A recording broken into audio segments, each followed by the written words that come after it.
Welcome to the Paranormal Stakeout radio TV show with Larry Lawson. As a former career law enforcement officer and law enforcement educator, Larry focuses on the use of tried and true law enforcement investigative techniques in conducting paranormal investigations. Despite his experience and training, Larry also keeps an open mind to discussions on topics that deal with evidence that are not quite as physical in nature. Paranormal Stakeout guests are professionals in the field of the paranormal and parapsychology, conducting the investigations and research needed to further the cause of paranormal study. Larry advocates an agenda of standardization of structure and training in the field of paranormal investigation and research for the purpose of one day being able to produce the evidence needed to convince a jury of the existence of the paranormal. Whether it is ghosts, UFOs, unsolved mysteries, hauntings or cryptids, no topic is beyond the investigative reach of Larry Lawson and the Paranormal Stakeout radio TV show team. Now, here is the host of the Paranormal Stakeout radio TV show, Larry Lawson.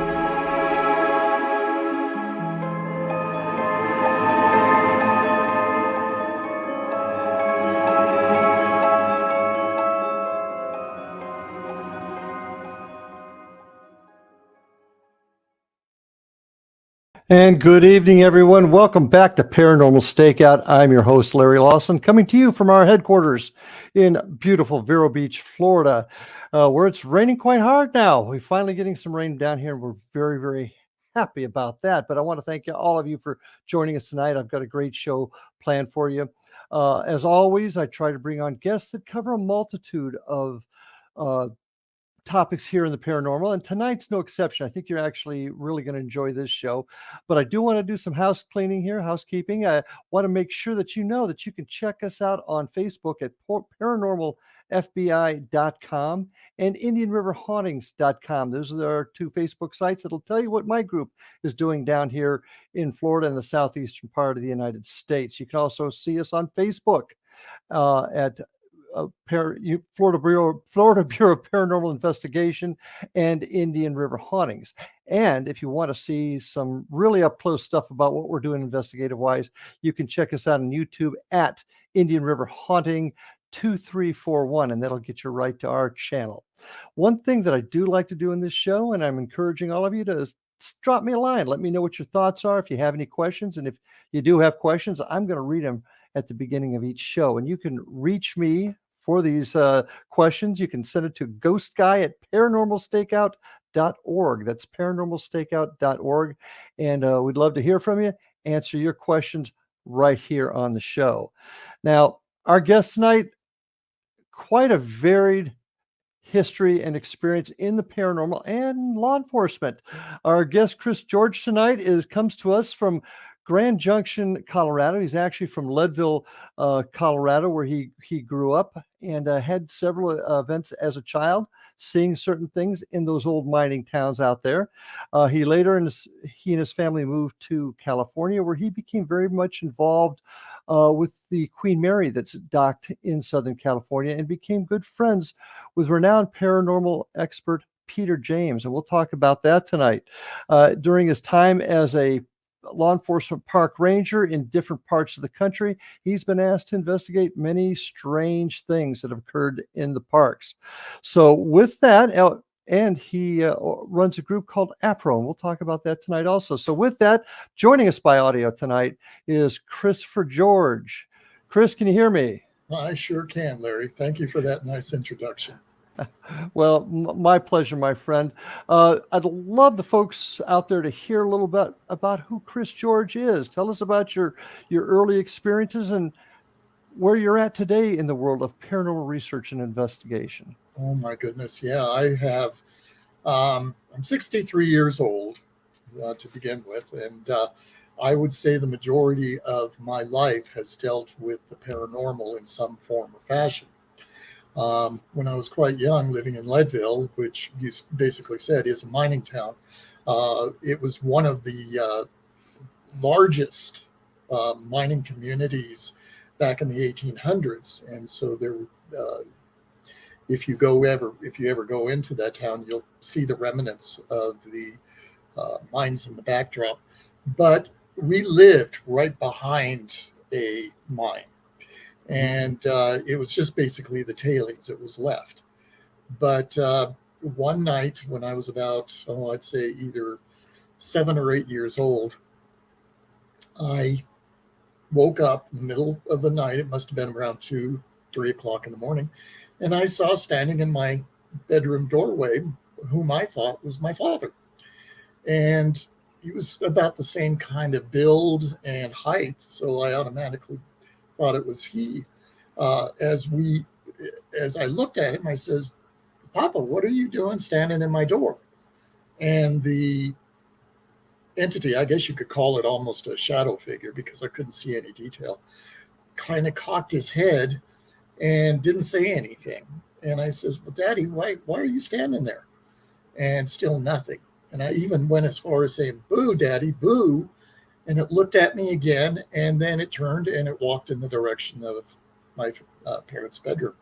The next morning, I got up and I was eating breakfast with my father. And I says, "Why were you standing at my door?" And he looked at me real oddly and said, "I wasn't standing in your door."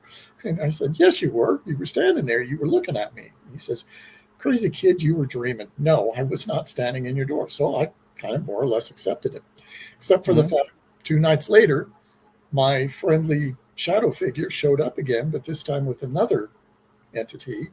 And they both stood there looking at me. And now I never felt threatened or scared at all. And I started up a conversation. Of course, they did not respond, or at least I couldn't hear them. And after a while, they turned again and walked off. Now, the funny thing is that when they turned and they walked towards my parents' bedroom, right behind there was the mine.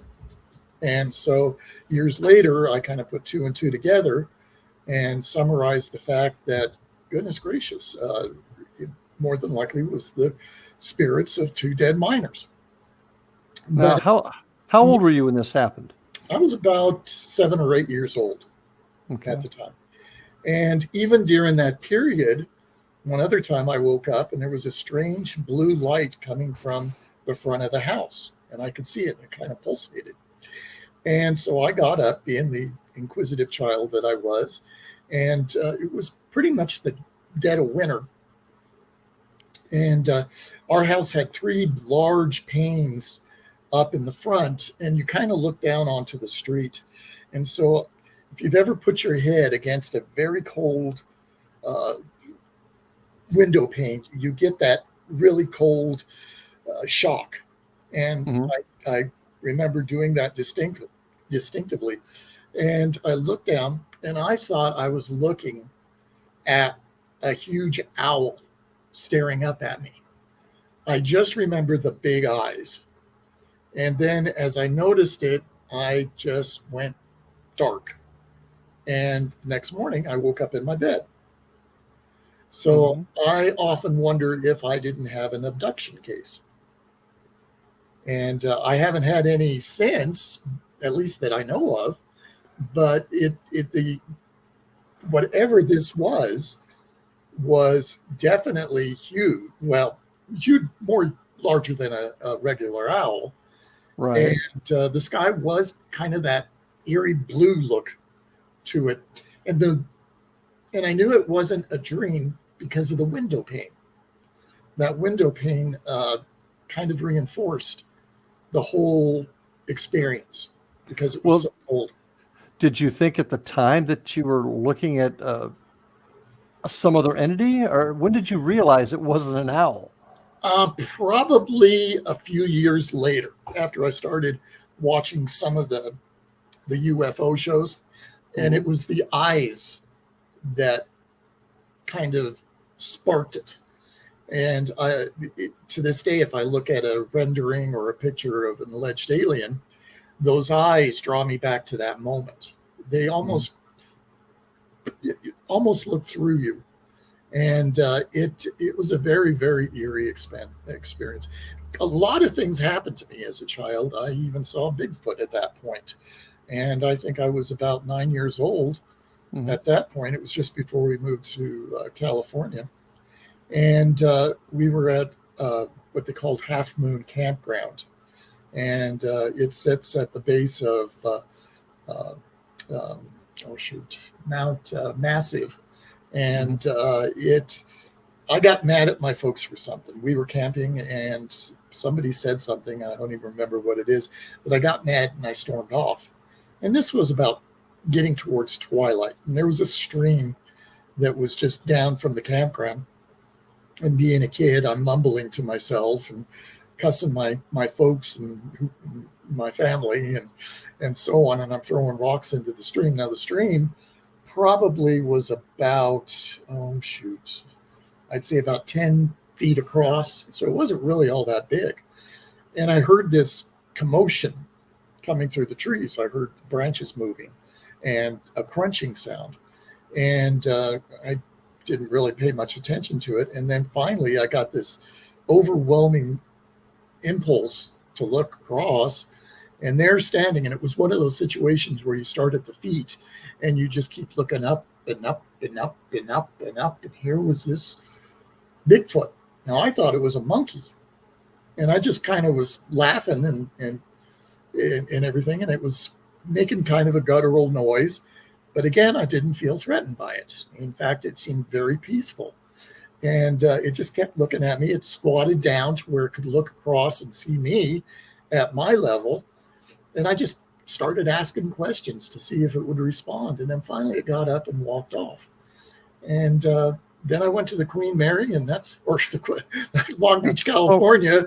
And that's a whole different story. But so as a child, what you're saying is you've actually had experience on all three basic facets of the paranormal world: Bigfoot, UFOs, and ghosts. Yeah, absolutely. Absolutely. How do you explain, especially at that young age? I mean, this is an unusual story. I think you'll agree, even amongst researchers. You had all three. Right. Do you have thoughts on why that occurred? I think certain people are chosen. And by that, what I mean is not that we're any more special than anybody else, but we're tuned in more with, and probably we sent off a certain vibration, or basically our maybe our energy is more compatible and draws them in. Something is doing that. And that's one of the reasons that I became so fascinated with the paranormal, because the more I looked at it, the more I started realizing, hey, this is not a normal childhood. You know, I'm seeing spirits, I'm seeing possible aliens, I'm seeing cryptids, and it all kind of gelled. And I thought, well, I'll just keep going with it. Well, we're getting ready to come up on our first break, so I don't want to get too deep in this. So what you're suggesting is there's actually a connection between all these three entities. And yes, in the next 10, 15 seconds, what do you think that connection would be? How do you think they're connected? I think that, again, if we want to call it spirit energy, if we want to call it just physical energy, something is at a different level than an average person. Okay. Well, when we get back after this break, we're going to delve into that a little bit further. So folks, stay with us. Paranormal Stakeout with my guest tonight, Chris George. See you after these messages.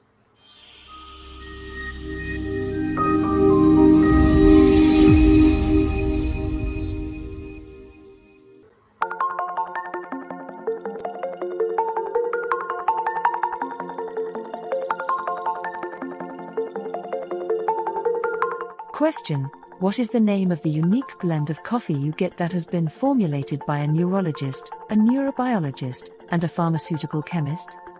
Answer: you get Beautiful Mind Coffee, a unique coffee blend that tastes great and has herbal ingredients that your brain will love, and it is not just coffee, it's brainalicious. Dr. Rathbone, Dr. Jang, and Dr. Winslow, the scientific team that created Beautiful Mind Coffee, decided to collaborate on a coffee focusing on brain health. As for those herbal ingredients found in Beautiful Mind Coffee, Dr. Rathbone, Dr. Jang, and Dr. Winslow, utilizing their combined extensive scientific research background, worked with many natural and herbal products until the exact formulation that is found in Beautiful Mind coffee was created. With a unique scientific formula not found in any other coffee being sold or served, Beautiful Mind coffee is the only coffee blend that contains 3 herbal ingredients found to aid in boosting your daily mental clarity and focus. Every cup of Beautiful Mind coffee contains scientifically formulated amounts of maca root powder, green tea extract, and American ginseng, all supporting good brain health. Taking care of your brain's health now can help delay or prevent the onset of cognitive dysfunction, including dementia, Alzheimer's, and more general memory loss as you get older, just by enjoying the delicious flavor of our roasted coffee and herbal ingredients found exclusively in Beautiful Mind coffee. Did you know that cognitive dysfunction also refers to deficits in attention, verbal and nonverbal learning, short-term and working memory, visual and auditory processing, problem-solving, processing speed, and motor functioning? For more on Beautiful Mind coffee, the 3 scientists who formulated Beautiful Mind coffee, and more details on the 3 unique herbal ingredients in Beautiful Mind coffee, visit www.beautifulmindcoffee.ca.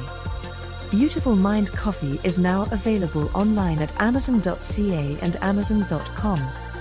To order Beautiful Mind coffee, visit www.beautifulmindcoffee.ca today.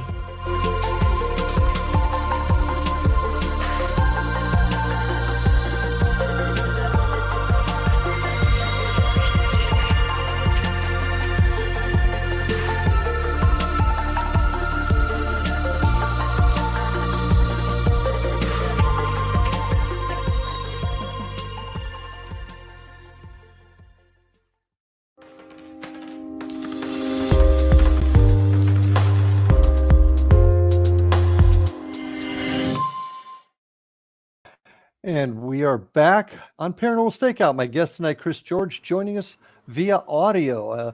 Chris, just before the break, we were having a very intriguing conversation because you're probably the only person that I know that before adulthood actually had contact with 3 of the foundational issues in the paranormal world: cryptids, UFOs, and ghosts. And I find that fascinating.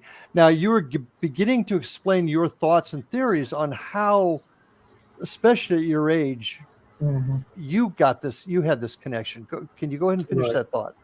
Well, again, it just seems like something either activated something in me, or I was just multi-aware. They're kind of like, you hear about, like, with indigo children, they have a extra ability about themselves. To be honest, I almost want to feel that way. I'm not any more smarter than, say, the average person. It's just that personally, I am more aware. Certain things will come to me. Thoughts that I wouldn't even think would be relevant at any moment, or something that I would think, and I'll get a thought about something. On one of the previous shows that we did, we were talking about the Antichrist and technology theory that I had come up with. Now, that came out of the blue. I have no idea where that came from. And it just seems like I'm tapping into something. I wouldn't say I'm communicating with anything, but I'm tapping into something. And I think other people can do that. People with ESP and so forth. So what I'm hearing you say is there's almost a centralized repository, centralized brain, centralized energy that controls everything. Is that what I'm hearing you say? I would say there's a consciousness, kind of a galactic consciousness that some of us can tap into. And I will be sitting talking to somebody, and I call it a download. Actually, it's kind of ironic, but I'll be talking to them and they'll be explaining something to me, or they're kind of in distress. People come to me when they're having problems because I'm a good listener and I have good advice. But when I give that advice, I will always turn my head and the information comes to me. And I just, again, don't know where that is uh, or how I developed it. But I'm not psychic to the full extent. I get glimpses of things. When I go into an investigation, I'll get a picture in my head of an entity or what is happening in that particular area. I get almost like a pressure when something paranormal is about to happen. I feel rather heavy, and I know, okay, be aware something is going to happen. And sure enough, it does. Do you think there's any connection to the theory of past lives with Oh, your absolutely. situation? Oh, absolutely. Uh, I've had a regression because, again, certain things have manifested themselves that prove to that direction. And I did go to an accredited psychic who actually, she was a very much a professional, had an office and so on and so forth, and highly recommended. And sure enough, I went through it, and I actually was very surprised at the results. And I think that may have a lot to do with it, is the fact if we are reincarnated, if we choose, and I believe we choose to be reincarnated, we don't just automatically reincarnate, that we still have certain memories. I call it DNA memories that are still there. And a lot of our phobias are based upon that DNA memory. And it is one of those cases where you look at it, you examine it, and it's hard to believe because I'm a very rational person. And it takes a lot for me to scientifically put the pieces together and examine it from that perspective. But in the regard of the, uh, I was always very much afraid of water when I was a child. Not so much swimming pools, but the ocean. And I hadn't even, and again, this was during that period of my late childhood before I became a teenager. Never wanted to go. I hadn't even been to an ocean, let alone. But when I was in California, I would not go to the ocean. Now you could get me in a swimming pool and I'd be fine. I think Well, I died. Well, it was in a previous life in the ocean. interesting. And I'd like to, I don't know if we're going to have time tonight, but I'd love to talk to you a little bit about your thoughts on the reincarnation, because so many other psychics or folks that have that theory say that we don't choose to come back. It's just part of the learning process. So I find it interesting, your thought that we choose it. Yeah. Why the difference in your mind, do you think? What evidence have you uncovered that we choose it? I think that in the spirit realm, that's eternal. It's nonstop. There is no time. It's just existence as it would be. And I think that in that process, you got to kind of say, well, I'm not going to sit on the green grass and play with all the animals for eternity. You'd still want to do something. You'd still want to evolve in the spirit world. And I feel that by coming back, not only to this planet, but possibly other planets, other existences, it's like school. You start out in first grade, and then you keep going through different grades as you evolve. And I think that helps us become more enlightened beings. So eventually we no longer have to reincarnate. We have answers. So your theory pretty much is in line with the others that I've heard. Okay. Yeah, I think that's why some people are considered old souls compared to somebody that's new souls. You know, they're more in lining of knowledge, like myself, and awareness. And I think that might be the process right there. Interesting. Going to switch gears a little bit here because I want to get more in. So you've moved with your family to Southern California. Right. You begin the life there, and you get an opportunity to visit a very historic ship and meet somebody Yeah. very important. Why don't you spend a couple of seconds Okay. sharing that with us? Well, this kind of deals with the reincarnation question we were just talking about. I've Okay. always been fascinated by ocean liners. Yeah, ever since, again, a small child. I'd play with boats in the bathtub. So when I found out that the Queen Mary was there, I just was like in seventh heaven. I thought, this is great. And so I would get on the bus and sneak down to the Queen Mary, and I would go into areas that were not allowed by certain people, and especially the public. But I knew all the ins and outs and where all the doors were. I studied uh, deck plans and so forth. So this one particular occasion, I must have been about 14 years old at the time. I'm in the back area, nobody's around, and I was actually crawling back between the rudder and the propeller area. Oh, And okay. I completely covered myself in rust from head to foot. And I crawled out, and I'm thinking, okay, I'm proud of myself. I'm looking, and I'd heard all the ghost stories, and that was just so much, again, fascinating to me, second nature. And so I go walking along one of the corridors, and I go around the bend there, and I stop dead in my tracks. There's this gentleman standing there.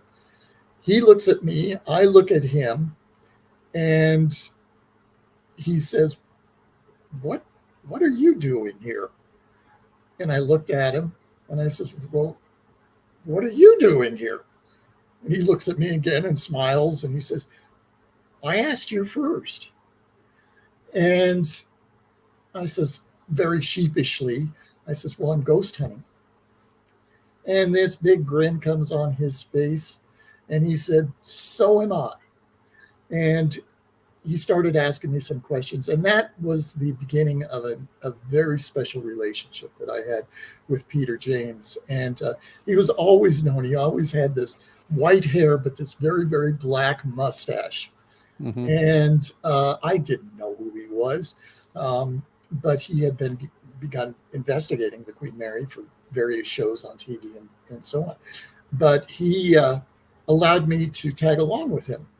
Every time he'd go to the Queen Mary, he'd pick me up and take me down, and we'd go investigate together. And then I would help him with his tours later on. And, he just was this really, really endearing man. Yeah, and he became well known for a lot of the disembodied voices as well as Yes, EVPs. And what show he was featured on one television show in right. particular? Well, which one was that? That was sightings. That was back in the With Leonard 70s. Nimoy. With Leonard Nimoy. No, no, actually, that was In Search Of with Oh, Leonard Nimoy. correct. But the only two shows, well, three shows that were on TV at that time was In Search Of, Hmm. um, then Sightings, and then the one with Robert Stack, Unsolved Mysteries. Yeah. So those were the three that started, and that was when the paranormal was not what it is today. I mean, Yep. you very seldom even spoke about it because people thought you were nuts. And but Peter really just educated me a lot of stuff, and I was witness to Jackie. I heard her just as clear as day calling out to him. That was the little girl in the That pool, was right? that was the little girl in the pool. In fact, I Yeah. actually videotaped her one time years later when I was with my son on the Queen Mary, and I was walking down the hallway. Now there was nobody there, and Mhm. the ship was almost completely empty. I hadn't seen anybody all night long, and I'm filming along, and I see it later on upon review of the video. I see this little girl down at the end of the hallway, Wow. and she starts coming towards me. But the thing was, she didn't have any legs. Oh, And so I automatically realized this must be Jackie coming down to say interesting. hello because she probably remembered me when I was with Peter. And Fascinating. yeah, so I mean, it really, really surprised me. But I had many images of spirits that I did not see as I was filming. It was later on. We're getting ready to take our second break. Fascinating stuff and great story with Peter James. So when we come back, I want to hear about you and your career. So folks, stay with us. This is Paranormal Stakeout. My guest tonight, Chris George. So we'll see you right after these messages.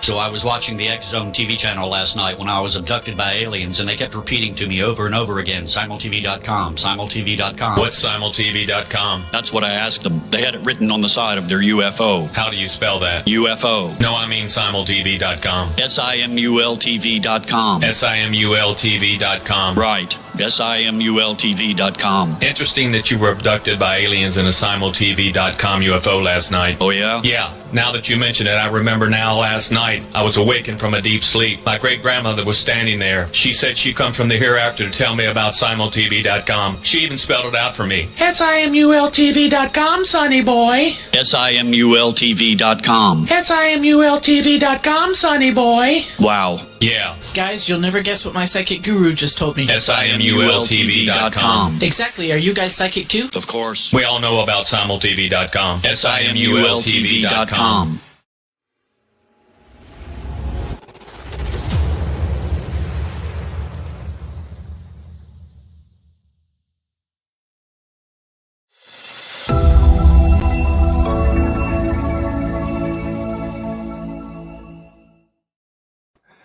And we are back for this section of Paranormal Stakeout, back with Chris George joining us by audio. Fascinating stories, Chris, of all the things that have happened to you up to this point. But now that you've, as we go through your life cycle here, you're now in school, you're training, and you begin your career in the law enforcement field with the Park Service. So how did that all come about? And tell me how that fit in with all of your work in the paranormal. Sure. Well, actually, there again, it's very strange because I had always wanted to be a park ranger. This all started relatively in the same period when I was about 7 or 8 years old. And I had gone to a campground at the same location where I saw the Bigfoot. And it was a campfire talk by a ranger. Now, I didn't even know what it was. And so it was dusk.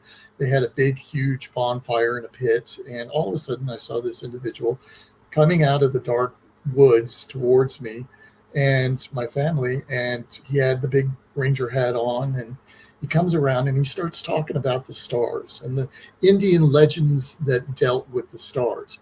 I was captivated at that point. I thought, this is really cool. At that moment, I knew that's what I wanted to be.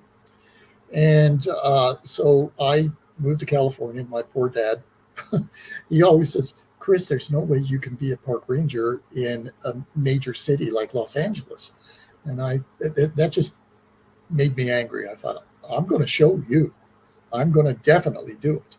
And so I did. I went to college and I started studying in resource management and law enforcement, went to the academies and prepared myself to become a ranger. And I started basically at the very, very bottom of the totem pole. I started working at the gates, then I started doing tours, and then I finally became an armed park ranger.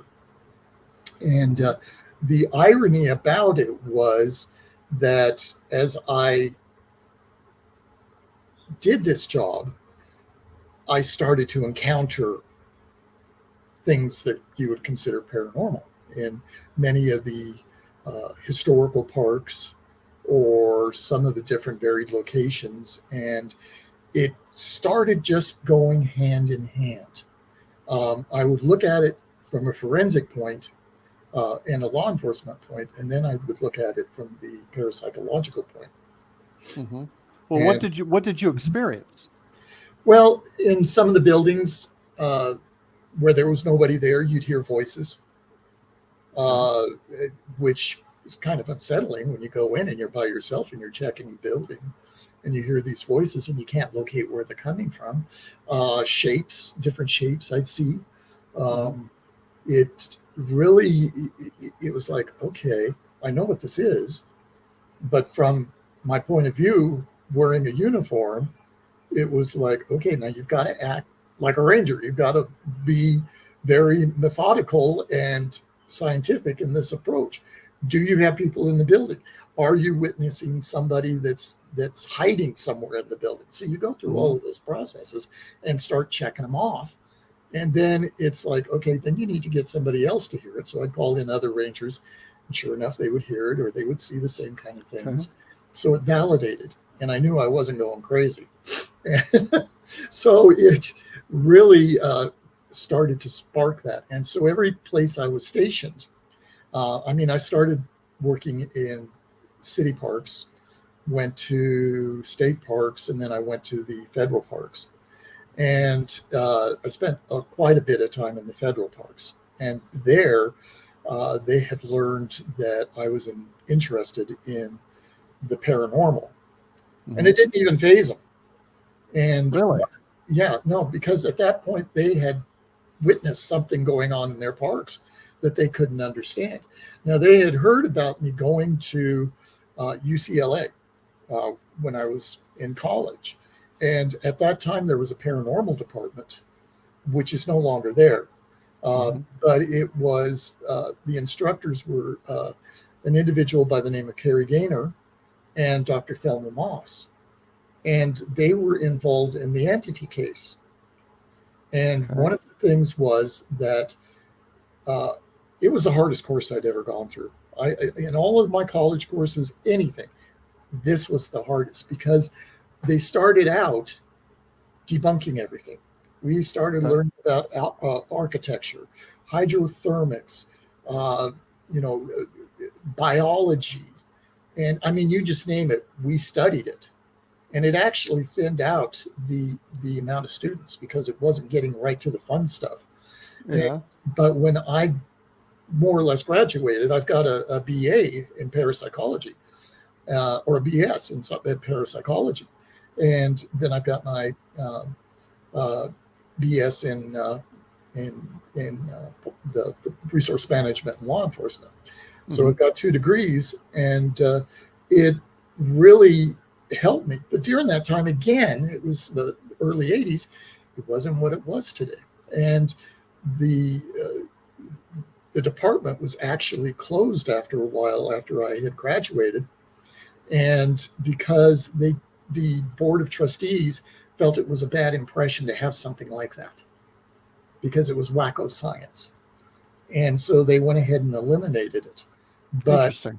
But I mean, they used to call us the crazy kids, the spooky kids, because they knew we were going through, spending quite a bit of time in the paranormal department. But now you've got all these individuals out there that are just absolutely enthralled in it. But getting back to the Park Service, did you have a question? No, go ahead. Okay. So I'm working in the Park Service, and especially when I got into the National Park Service, we get calls from other parks within the country. They had heard about me. And I was actually going by the pseudonym of Ranger Mulder because everybody was thinking Fox Mulder from the X-Files. Interesting. And so I was Ranger Mulder. And they really thought that was my name. And I'd show up and I said, "Hi, I'm Ranger George, Chris George." And they'd go, "Who?" I said, "Ranger Mulder." "Oh, okay." So what kind of things would they call you in to investigate, and how would they get these reports? Were these people in the park seeing it? Was it other employees? It was a mixture of everything. A lot of it dealt with the missing 411. And I'm sure many of your listeners are aware of that. That was what David Paulides started to investigate in regard to the missing people that just mysteriously disappeared in the parks. And these were people that were trained hikers, hunters, children, and they would just disappear. and they could not be found. But if they were found, they were miles and miles and miles away from the location, and very rarely were they found alive. And so yeah. A quick question: were you involved in what we now know is missing 411? Were you part of that? Oh yeah, I was one of the rangers, the secret rangers that David Paulides talks about, that he spoke to, because we were all concerned in the ranger service that the truth was not getting out there, that there was things going on in the parks that could not be explained, and it was dangerous. People's lives were being taken. And so we were told not to discuss it. Now, the Park Service is it's a beautiful thing. It's a beautiful place to go, any of the national parks, any of parks in general, state parks and so forth. But they've got secrets.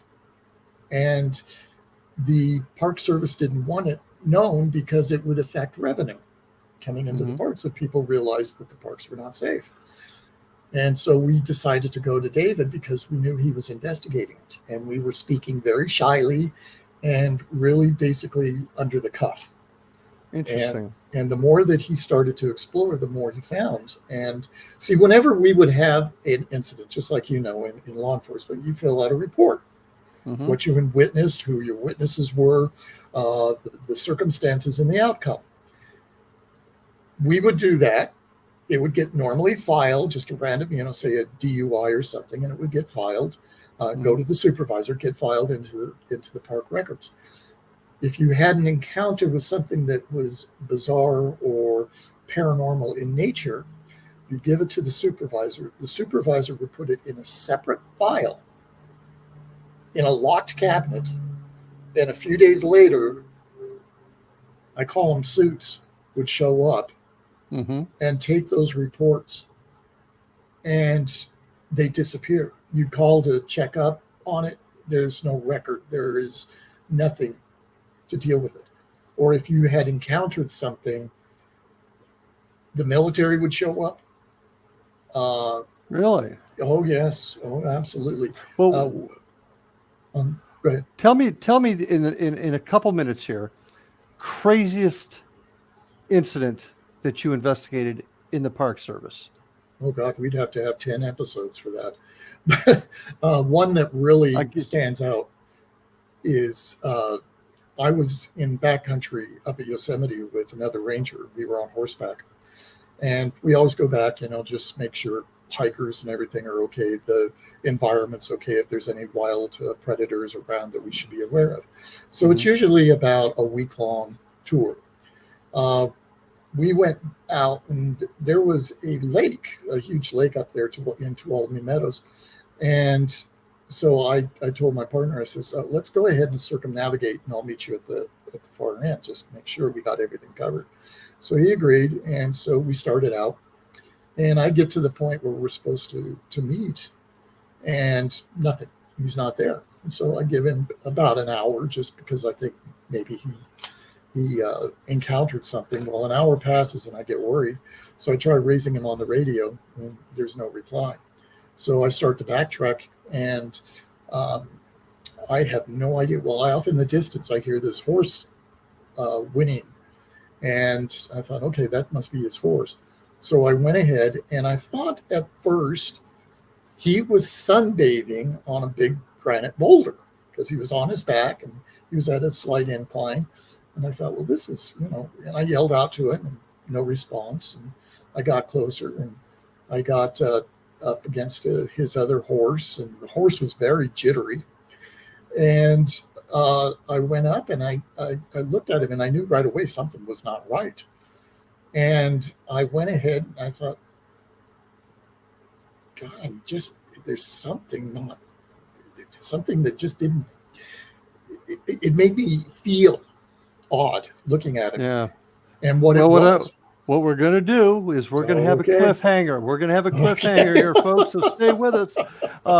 Because when we get back, I want you to finish the story. Then I want to start talking a little bit about your organization, but we want to hear the rest of the story. So we're at a cliffhanger. So stay with us, folks, as you hear what happened to Ranger George's partner. We'll be back right after these messages. Stay tuned.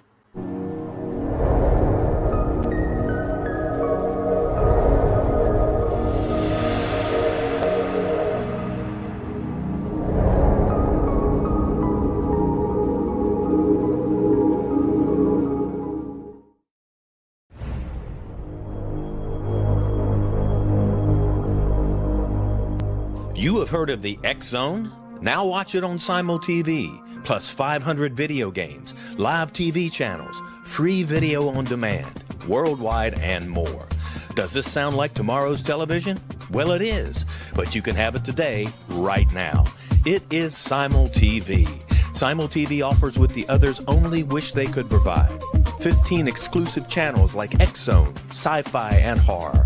We are worldwide. No other provider offers that. 500 built-in video games. No need to have an extra expensive system. We have them included. Free video on demand. Live streaming events from around the world.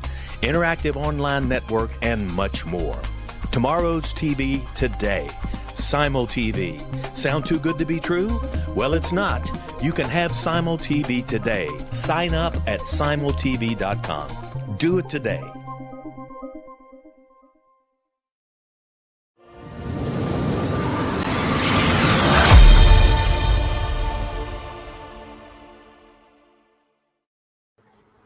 And welcome back to Paranormal Stakeout with my guest tonight, joining us via audio, Mr. Chris George, Ranger Chris George. Before we get into the last interesting stories, just want to remind everybody you can check out the work that we do at the Florida Bureau of Paranormal Investigation and Indian River Hauntings at our website at paranormalfbi.com and indianriverhauntings.com. You can also see our work on YouTube at Indian River Hauntings 2341, and you can see a lot of our videos. And of course, you can always find us on Facebook at Indian River Hauntings and Florida Bureau of Paranormal Investigation. And Chris, how can folks find you? They can contact me through our organization's email, and that is Anubis, ANUBIS, Paranormal Research Org at gmail.com, all one word. Okay, terrific. Thank you. So, wow. Got to get back to the story. So you're on a horseback, you and your partner out in the middle of nowhere. Yep. And you don't hear from him for a while, but your horse, you go check it out and take it from there. And when I was getting off the horse, one of the things that I did notice was that there was this very, very low hum. And I didn't know what it was, but it kind of made you nervous. And that's what was happening to the horses, I think, was whatever this vibrational hum was, it was affecting us. And so I went ahead and I looked at my partner and I thought, yeah, there's, again, something not right. And I went up to him and I thought, I'm going to check his pulse. And I picked up his arm to check his pulse, and it was just like rubber. It just flopped in my hand, and I went for to try to turn his head towards me, and it just slopped over. And I called in backup because I was not sure what was going on, and they came in on helicopter, and we found out that every single bone in that man's body was pulverized. Not broken, pulverized. He was just basically a meat suit. And it just really shocked the heck out of me. And they went ahead and they took his body out. And I had to go back with the horses. And I was spooked. There was no explanation. At first, I thought maybe he climbed a tree or something and fallen, but it would not pulverize your body. And I mean, right down to the smallest digit, it was just powder. And so, I mean, it really that was just one of many things that occurred. And so this ranger died in the line of duty. Right. He was a law enforcement ranger. Right.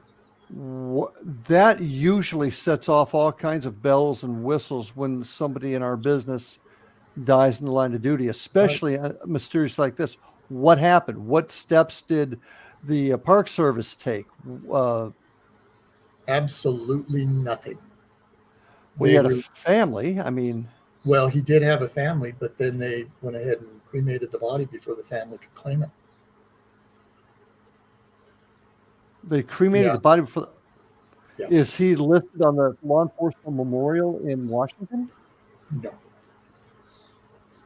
How do they explain this? This is confusing to me, because how do they explain that?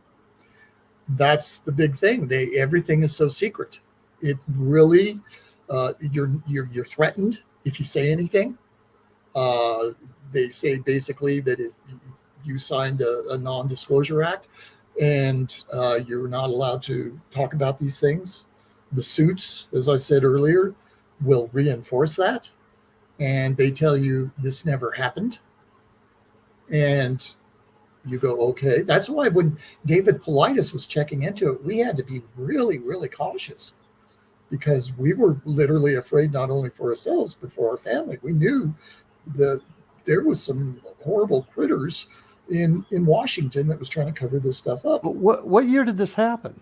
This was back in about the mid-90s. Can you tell us what park this occurred in? Yeah, Yosemite.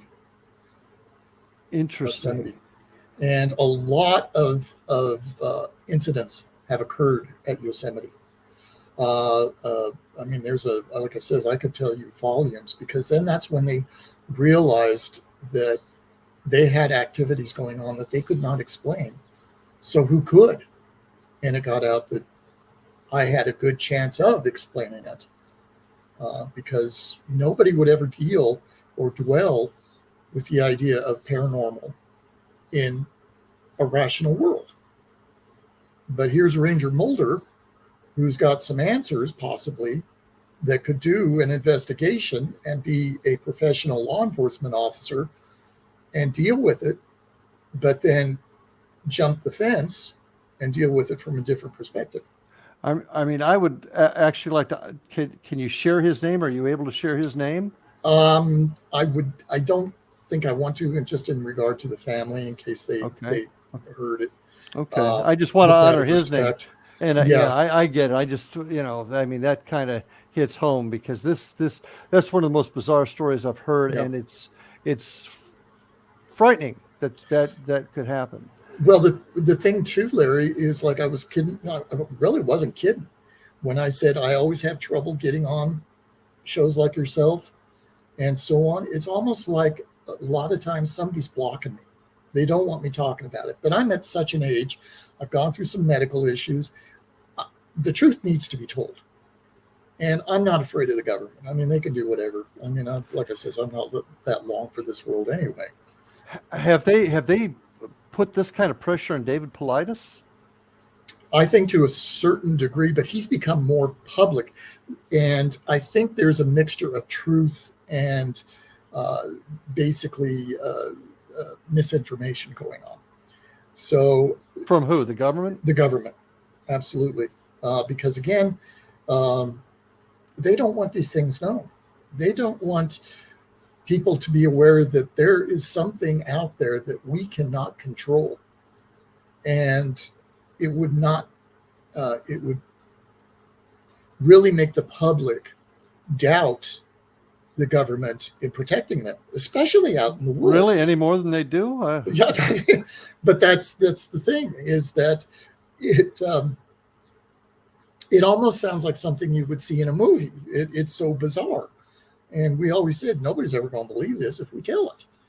But it is true. And more of the Rangers are starting to come out and tell stories, their own versions of what's happening. Well, I think we may have to have you back as maybe some of your partners and discuss this further, because this is a serious issue, especially if officers are dying in the line of duty. Yes. We've got about 4 or 5 minutes left, and what I'd like to do is talk about your organization. Mm-hmm. I do want to get back to this Ranger thing, so we'll have to get back. We'll have to have you back and talk more. But I want to talk a little bit about your organization in the last few minutes. Tell us what it is and what you do, and how far-reaching are you? Well, again, when I got into college, I started going out with various groups doing investigations. And in 1996, I and my son decided we'd start our own organization. And it's based on our logo and everything. The name is based on a kind of a combination of he and I. Anubis is actually the zodiac sign for my birth month. It's Leo. And in the sky, the Egyptians looked at the constellation Leo as Anubis.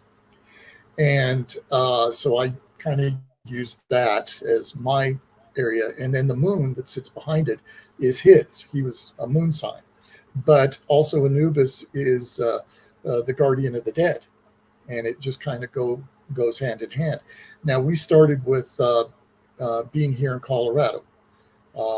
And as being a park ranger, I was stationed here for a while, and then went to California and started a chapter there, went to Texas, started another chapter there. So wherever I was stationed, I'd start another chapter.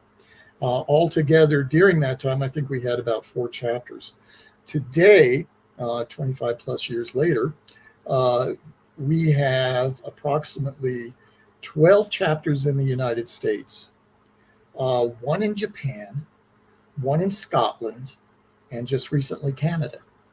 So we have expanded quite a bit over the course. But again, it's based upon the professionalism that sets standard for our organization. And each group is geared to dealing with issues in their areas, but the core foundation is based on APRO standards and policies. So everybody goes by that and reflects by that name. And it's becoming quite successful. We get people all the time wanting to start new chapters all over the world. And well, how many members do you have right now of your organization? We have approximately between 250 and 300. Interesting. It fluctuates, of course, but they're very committed to what they do. I have excellent directors that run each of the chapters. We're almost not even so much of an organization, but a corporation, which is kind of a funny thing because nothing else like this has ever been done.